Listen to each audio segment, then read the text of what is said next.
오늘 우리의 삶에 그리스도의 평화로 화평을 이루는 자를 위해서는 그렇게 교식해서는 안 된다는 겁니다.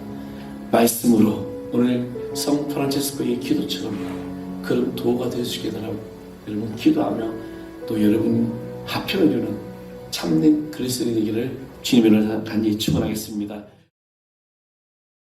오늘 우리에게 주신 하나님의 말씀 마태복음 제5장 9절입니다.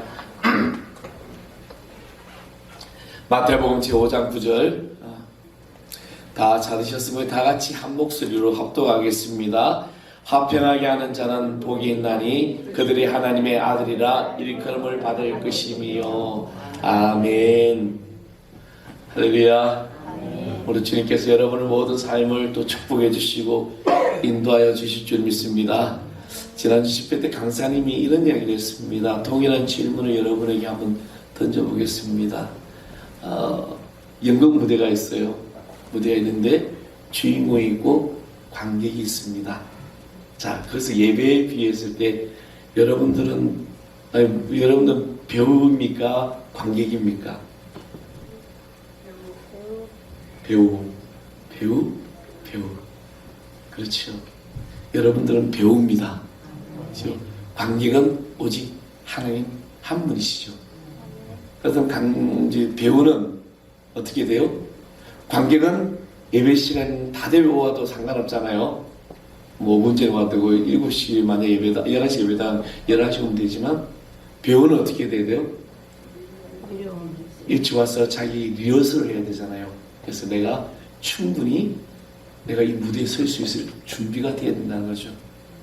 무슨 말을 하고 하냐면요, 우리가 예배를 오는데 예배의 준비자가 되어야 된다는 겁니다. 여러분이 배우면은 배우로서 어떤 충분한 예배의 준비, 그 준비가 뭐냐? 바로 회개와 감사라는 겁니다.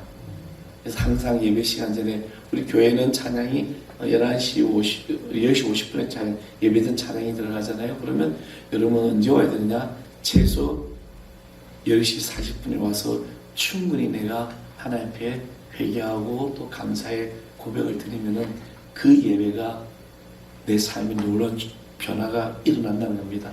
그래서 여러분은 무대에 배우기 때문에 여러분 모든 사역들이 최선을 다해야 되죠. 왜? 하나님이 관객으로 앉아 계셔서 우리를 보고 계신다는 겁니다.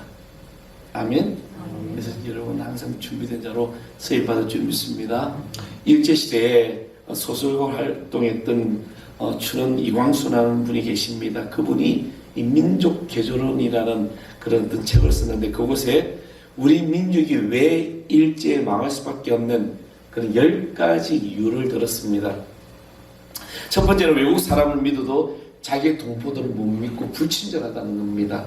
둘째는 허장정세라고 그래서 성세라고 그래서 실속이 없고 겉만 푸질하다는 거죠. 세 번째로는 이중성을 가지고 있다는 겁니다. 뭐죠? 겉과 속이 다르다는 겁니다.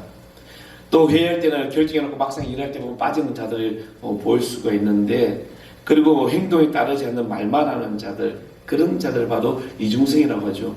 넷째로는 신의가 없다는 겁니다. 다섯째는 충성심이 없고, 여섯째는 단결력이 없고, 우리 교회를 가만히 보게 되면은 교단이 이게 우리 감리교 안에서도 참 희한한 게 분명히 하나님께서는 또 사도 바울이 마쳐 당을 짓지 말라 했는데, 아니 교회 안에서 감리교 특별히 학교별로 당파를 나눠요. 협성이고 모혼이고 감시이고 막 나눠가지고 웃기지도 않은 일들을 행하고 있죠. 그래서 이 단결력이 없다는 것이고, 또 일곱째는 정직성이 없다는 겁니다. 언젠가 이 인천 소래포구에서 이 꽃게를 바꾸치기 하는 이런 기사를 보셨을 겁니다. 분명히 내가 볼 때는 꽃게 다리가 다 있는 걸 주문했는데 집에서 보니까 뜯어보니까 꽃게 다리가 다 없어진 거죠. 끊어버리고 그런 일들. 또 하나는 무척 이기심이 강하다는 겁니다. 아홉 번째는 공공질서를 모른다는 거고, 마지막 10번째는 절제가 없다는 것입니다. 검소하지 않다는 것이죠. 현재 우리나라 1인당 국민 GNP, 그러니까 국민 총생산 국민소득이 35,000달러에 육박합니다. 그래서 우리나라의 어떤 그런 전쟁 이후에 어떤 경제 성장 기하급수로 성장을 했죠. 그런데 이 3억 5천 달러는 전 세계 23위, 물론 선진국 반열에는 들어가 있지만 23위 정도 됩니다. 그런데 놀라운 사실은 전 세계 이 명품 시장, 소비 시장이 미국과 1, 2위를 다투고 있는 나라가 바로 우리나라라는 거죠. 뭐 몇백만 원짜리, 몇천만 원짜리 어떤 그런 명품에 대해서 굉장히 소비가 강하다는 겁니다. 또 독립운동가이고 기독교 운동가인 함석헌 선생님, 그분이 뜻으로 본 한국 역사에서 이 우리 민족성을 말했는데 어떻게 말했냐면 한국 사람들은 모두 독선적이어서 자기만 옳다고 한다. 그리고 또한 숙명적이다. 비관적이다. 당파 싸움뿐이고 악에서 아빠도 독을 죽인다라고 이렇게 말을 했습니다. 또한 자기 중심이 없는 민족이요. 자 생각하는 힘이 없는 민족이다라고 그 당시에 이제 독립운동 당시에 이 함석헌 선생은 이런 우리나라의 민족성을 이야기를 했다는 겁니다. 근데 지금 오늘 이 시대 우리 주변을 뒤를 돌아보아도 우리들은 너무나도 극단으로 잘 가는 민족이라는 겁니다. 너 죽고 나 죽자. 반대를 해도 우리는 어떻게 결사항쟁, 결사반대 이렇게 이제 이야기를 하게 되죠. 노동의 스템을 하는 것도 우리는 알 수 있는 모든 것이 이제 극단주의적으로 가게 됩니다. 학자들은 우리 민족이 이렇게 타협할 줄 모르고 서로 화평을 찾지 못하는 이유 중 하나를 우리 민족이 이 전쟁의 역사 때문이라고 또 보는 경향도 있다는 것입니다. 그런데 그런 역사를 체험했다면 더 화평하고 더 평화로운 삶으로 노력해야 함에도 불구하고 그렇지 못한다는 거죠. 오늘 우리가 살아가는 이 시대에 평화가 깨어지고 지금 주님께서는 이 평화 깨진 시대에 2000년 전에 주신 말씀이지만 동일하게 우리에게 이 귀한 말씀을 주고 계신다는 겁니다. 그래서 본문에서 예수님께서는 화평케 하는 자의 이 복을 말씀하시면서 그 복이 바로 하나님의 아들이라고 얘기를 합니다. 이 말은 뭐냐? 곧 당신의 자녀됨을 선포하고 있다는 것입니다. 화평케 하는 자는 복이 있나니 하나님의 아들이라 일컬음을 받을 것이다. 하나님의 자녀로서 우리를 택하여 주시고 불러주셨다는 겁니다. 야고보서 3장 17절의 말씀 보면 오직 위로부터 난 죄는 첫째는 성결하고 다음에는 평화, 화평이라고 말씀했습니다. 진정한 평화가 무엇인가? 진실과 성결이 없는 화평은 거짓 화평에 불과하다는 것이죠. 많은 평화가 있지만 그것이 곧 깨어지는 것도 주님 앞에서 진실하고 성결한 화평이 아니기 때문에 깨어지는 겁니다. 우리가 예수를 믿고 그리스도인이라고 이야기하고 하나님의 자녀를 교회를 두르면서 이 평화의 어떤 그런 것을 깨어나오고 있다면 우리가 진실하고 우리의 진실한 그 성결의 화평이 없기 때문입니다. 여러분 지금 전 세계적으로 이슈되는 게 뭡니까? 우크라이나와 러시아전이 있고 그 다음에 또 하나 터진 게 있죠. 바로 이스라엘과 하마스의 전쟁입니다. 여러분 이스라엘 하마스의 전쟁은 이 형제간의 전쟁이죠. 왜냐하면 두 민족이 누구의 후손입니까? 아브라함의 후손입니다. 팔레스타인의 조상인 이 이스마엘은 바로 아브라함의 이제 첫 번째 난 여종 하갈이 난 자가 바로 이스마엘이죠. 그런데 하나님의 이 약속의 자녀 누굽니까? 바로 이삭입니다. 그래서 이스라엘의 민족이 바로 이스라엘이고 이스마엘의 민족이 바로 팔레스타인, 지금 하마스죠. 이 3,500년 전부터 지금 그 민족적인 갈등이 지금까지 일어나고 있고 전쟁이 되어가고 있다는 겁니다. 그들은 아브라함의 후손이고 하나님을 믿고 있고 하나님의 백성이라고 이야기하면서 화평을 이루지 못하고 있습니다. 그렇다면 우리는 왜 화평해야 할까?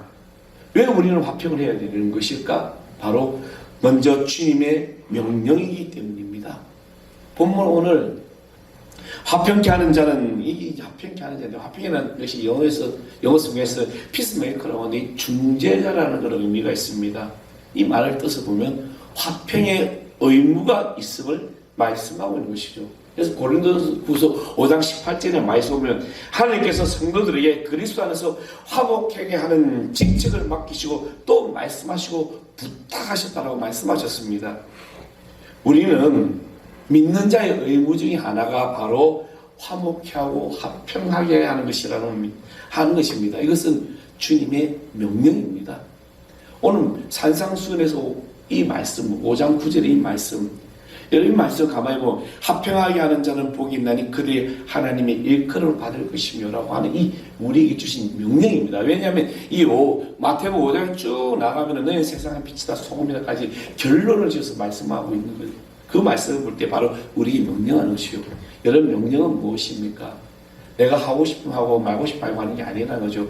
명령은 반드시 하라는 겁니다. 또한 두 번째로는 주님과의 교제를 위해서 우리는 화평한 사람이 되어야 되는 겁니다. 히브리서 기자는 히브리서 13장 20절에 보면 우리가 우리 하나님을 평강의 하나님이라고 표현합니다. 또 이사야 선지자는 성자 하나님을 평강의 왕이라고 부르고 있습니다. 로마서 14장 17절의 말씀에 보면 하나님의 나라를 먹는 것 마시는 것이 있지 아니하고 오직 성령 안에서 의와 평강과 희락이다라고 말씀하고 있는 겁니다. 이 말씀은 바로 우리는 하나님과 이 교제가 바로 그리스도의 화평을 이루어야 한다는 것입니다. 주님의 나라에 통치하시는 성령께서 우리를 통치하시는데 그 나라의 의와 평강과 희락을 가져온다는 것입니다. 우리가 하나님의 나라를 이루어 나가고 하나님과 함께하는 것은 바로 주님과의 이 교제를 이루는 것인데 이 주님과의 교제는 바로 평화를 이루기 위한 교제라는 것입니다. 또한 세 번째로는 거듭난 사람들의 인격적인 특징이라는 거죠. 우리가 왜 화평해야 될까? 우리가 거듭난 사람이기 때문에. 본문에 화평케 하는 자는 복이 있나니 저희가 하나님의 아들이야 일컬음을 받을 것이며 라고 말할 때 하나님의 아들, 하나님의 자녀로서 우리가 인격적인 화평의 이 특성을 요구하신다는 것입니다. 주님께서 우리가 하나님의 자녀라면 우리는 마땅히 화평케 하는 인격이 우리 안에 있어야 한다고 교훈하고 있는 겁니다. 2주 전에 말씀드렸던 갈라디아서 5장 22절에 오직 성령이 열면은 사랑과 희락과 화평과 오래 참음과 자비와 양성과 충성과 온유와 절제다라고 얘기했잖아요. 그게 이 화평이라는 단어가 나오는데 이 화평이 바로 성령의 열매라고 말씀하고 있는 것입니다. 성령이 충만한 교회, 뜨거운 교회, 하나님의 역사하는 교회라고 하면서 성도들끼리 평화가 없고 화평이 없는 교회가 있습니다. 그럼 그 나무의 열매를 보고 그 나무의 상태를 알게 되는데 열매가 없는데 어떻게 성령이 충만하다는 거죠. 아무리 성령이 충만하다 우리 뜨거운 교회다, 우리 기도도 많이 하는 교회다, 우리 전도도 많이 한다는 교회인데 근데 그 안에 들어가 보면 교회 안에 화평의 평화가 없다는 것은 성령의 열매가 있는 것이 아니라는 겁니다. 성령이 충만하다고 할 수가 없는 것이죠. 그러므로 우리는 그리스도의 이 인격적인 이 특징을 가지고 있는 거듭난 사람으로서 우리는 죄와 사망에서 죽고 생명의 법으로 다시 살아나는 것이 바로 오늘 저와 여러분이라는 겁니다. 믿으십니까? 그래서 우리는 이 죄와 사망의 법에서 참된 자유를 누리고 있는 거죠. 그래서 그리스도 안에서 평화가 일어나는 자라는 겁니다. 이것이 바로 우리의 인격적인 특징입니다. 그래서 우리는 죄의 자녀가 아니라 생명의 법, 그리스도의 하나님의 자녀임을 믿는 저희들 되기를 소망합니다. 또한 네 번째로는 천국은 화평의 나라이기 때문이라는 겁니다. 천국의 시민은 우리가 화평의 나라인 천국에 들어가려면 어떻게 해요? 화평이 필요하다는 겁니다.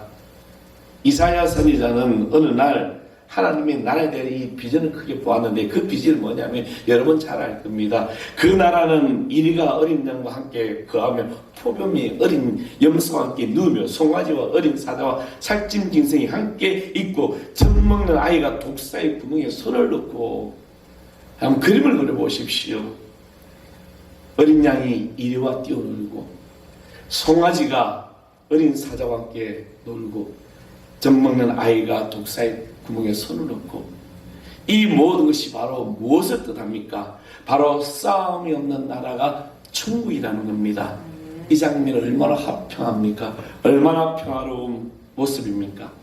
우리 성도들의 삶이 비록 어렵고 힘들고 또 여러분이 살아가는 이 시대에 영적 싸움과 어떤 그런 일들이 일어나고 있지 않습니까? 우리는 그렇지만 그 나라를 소망하며 우리는 천국을 소망하며 살아가야 될 줄 믿습니다. 왜? 천국은 화평의 나라이기 때문에.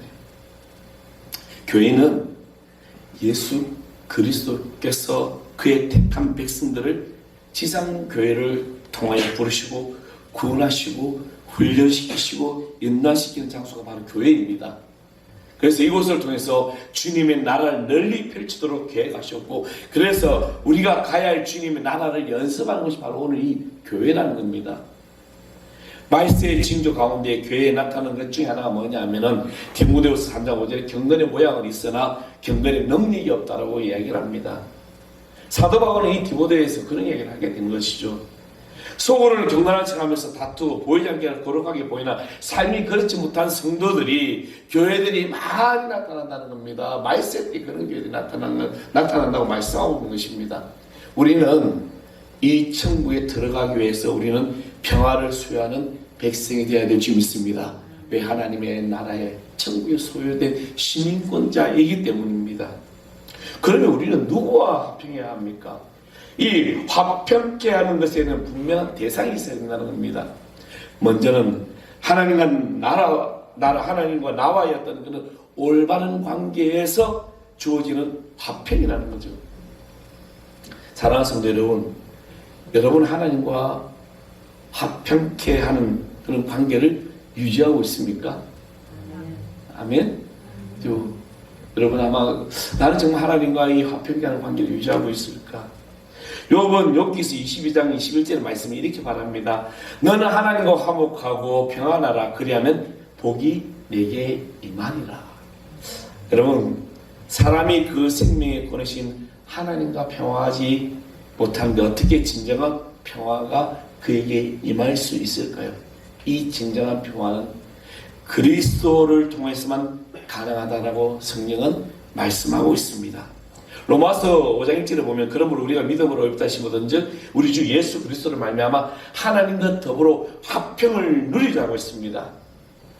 그리스도 한 분밖에는 하나님과 나 사이의 이 불화에 관계한 이 죄의 문제, 이 해결을 할 분은 아무도 없다는 겁니다. 하나님이 천지를 창조하시고 아담이 범죄함으로 말미암아 하나님과 우리의 관계된 이 단절된 관계를 누가? 예수 그리스도의 십자가 은혜로 다시 회복시켜 주셨습니다. 그래서 사도 바울은 에베소서 그는 우리의 화평이신지라라고 말씀을 했다는 것이죠. 빌리그레아 목사님, 여러분 전 세계 부흥가이고 설교가이고 영적 대학 성단 빌리그레아 목사님, 그의 설교 중에 이런 내용이었습니다.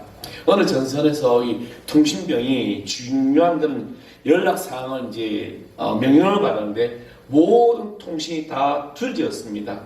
길 하나, 그것은 끊어진 전선을 연결하는 것밖에 없다는 것이죠.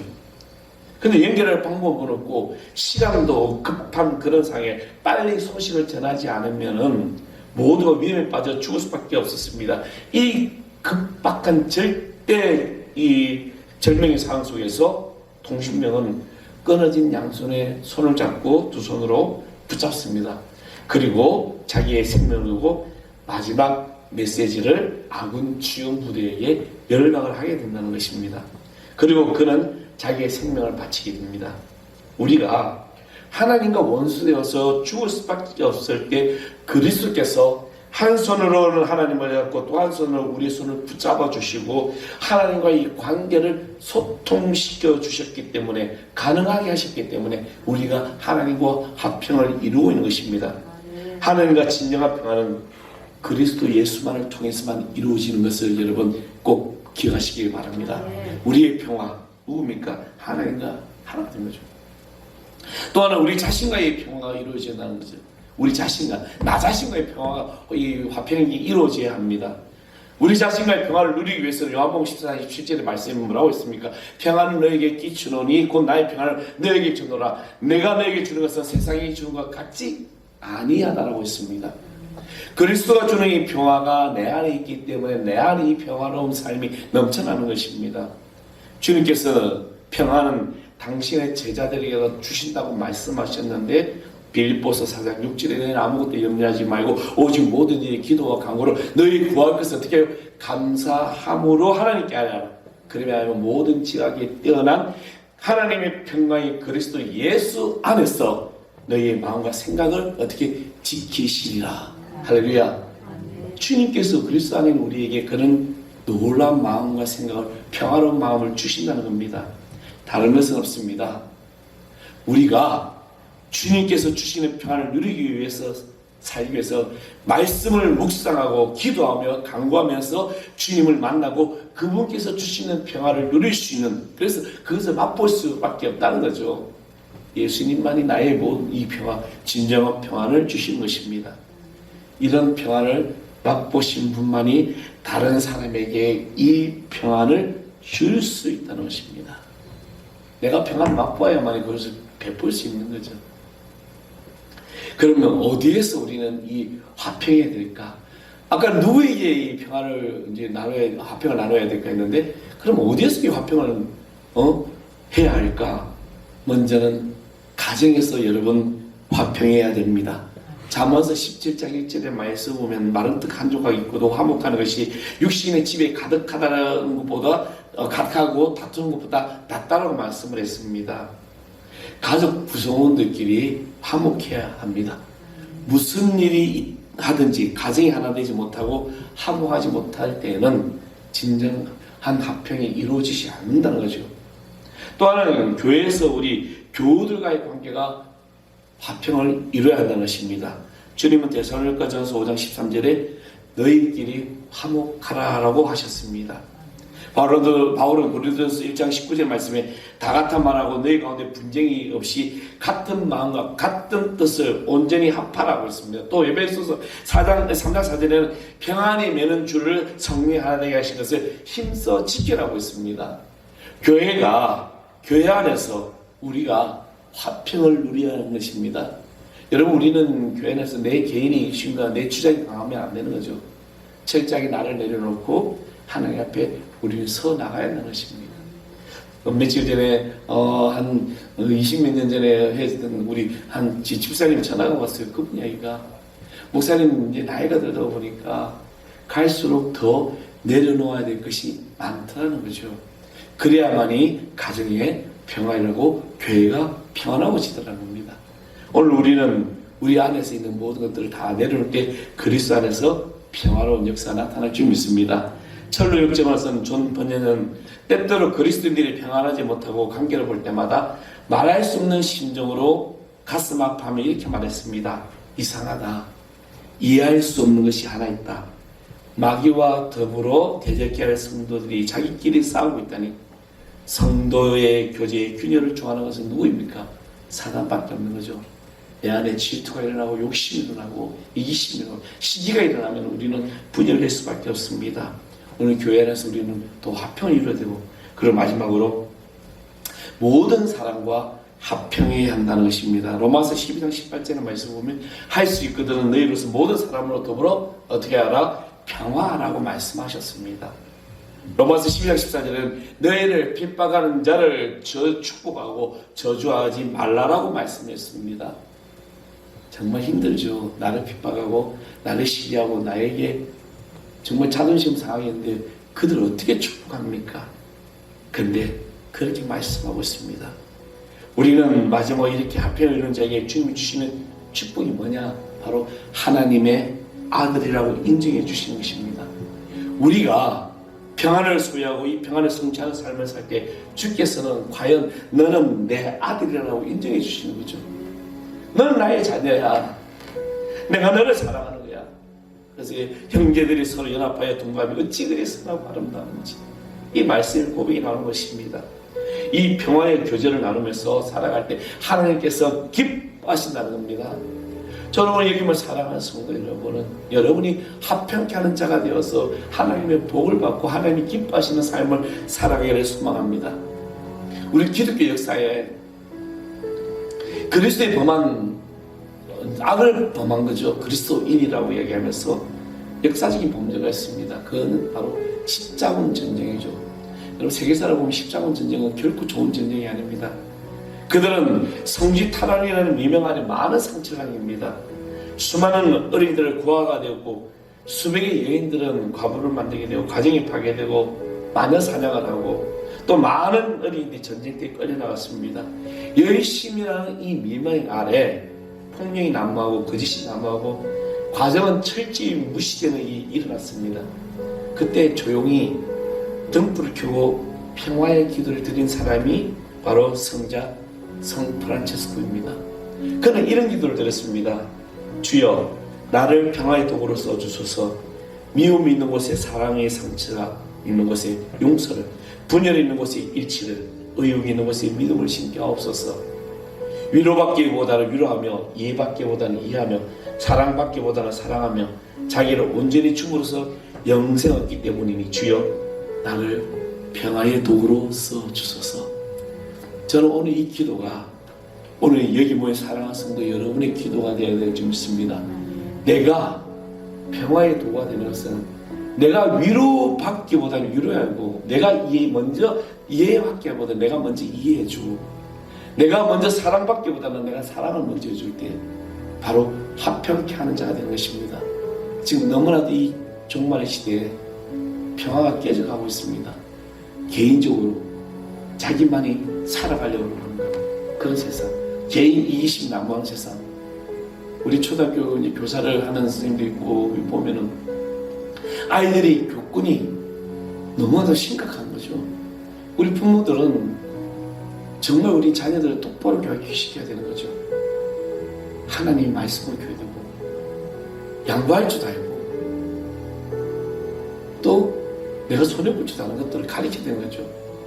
너만 잘나, 너 잘했어, 너 밖에 해라, 너만 돼, 너만 돼, 너만 안 다치면 돼. 이런 것이 아니라 오늘 우리의 삶에 그리스도의 평화로 화평을 이루는 자를 위해서는 그렇게 교육시키면 안 된다는 겁니다.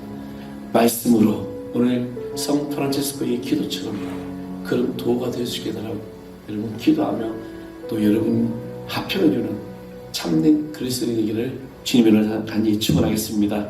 우리 찬양하겠습니다. 주는 평화. 찬양팀 오시기 바랍니다. 주는 평화 막힌 담을 모두 허셨네. 주는 평화 우리의 평화 주는 평화 막힌 담을 모두 허셨네. 주는 평화 우리의 평화 염려 다 맡기라. 염려 다 맡기라. 주가 돌보시니 주는 평화 우리의 평화 염려 다 맡기라. 염려 다 맡기라. 주가 돌보시니 주는 평화 우리의 평화. 우리 가슴에 손을 모으고 주는 평화. 주는 평화 막힌 담을 주여 담을 모두 내 안에 있는 모든 장벽이 무너지게 하옵소서. 주는 평화 우리의 평화 주는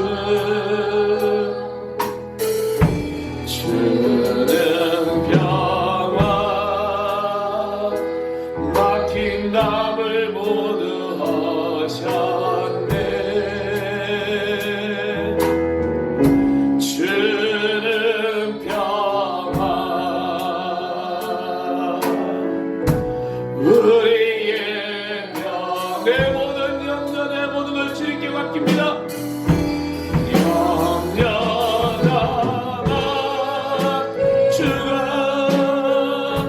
주가 돌보시니 주는